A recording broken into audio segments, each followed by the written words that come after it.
Moi, je l'ai acheté pour l'emmener en camping quelque part en camping. Je vais pas emmener les bébés.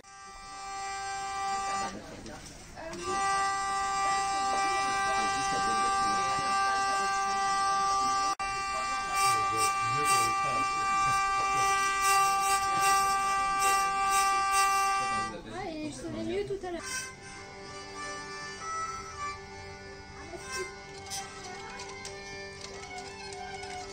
C'est comme un violon. Ouais, même. Ça aussi.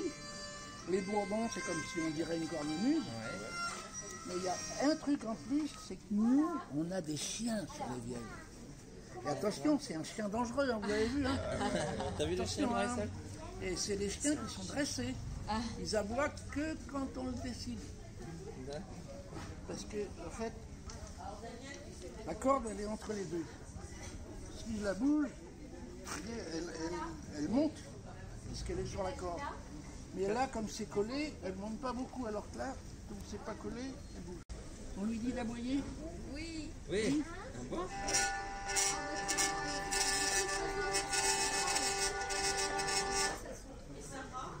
C'est un abois mouillé.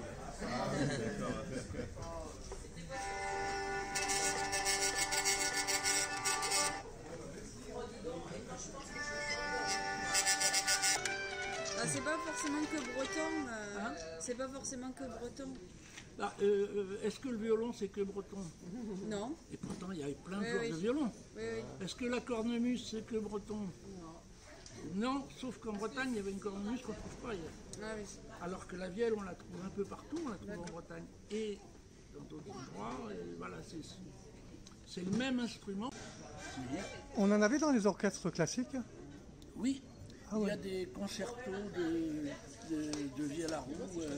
Au 18e, il y en avait plein. Ah ouais. C'était un instrument qui a été beaucoup joué à la Renaissance. C'était un instrument qui était à la mode à la cour. C'est pour ça que les vielles ont gardé les têtes sculptées de l'habitude des modes. Par exemple, Marie Lesinska, l'épouse de Louis XV, jouait de la vielle. Mais ça n'empêchait pas que c'était un instrument de culture paysanne. Aussi, en fait, c'était les deux. Mais le violon aussi. C'est un instrument qui était libre. Et les 12 hautbois les joueurs de hautbois et musette du roi de France, c'était des hautbois qu'on retrouvait dans la tradition populaire aussi. En fait, c'était pas coupé entre les deux mondes. Oui, ça c'est le nom du. Et ça vient d'où alors? Celle-là, elle a été faite à côté de Saint-Brieuc. C'est un luthier qui habitait Saint-Brieuc, maintenant c'est son fils qui a pris la relève. Et c'est une copie d'une vielle qui était jouée par des anciens dans la région. Ah d'accord. Et aujourd'hui, on veut faire une vielle. Ah, il y a plein de luthiers. Il y a plein de luthiers? Plein de luthiers, oui, il y en a En plein. Bretagne, partout? En Bretagne, il y en a un qui est très bon.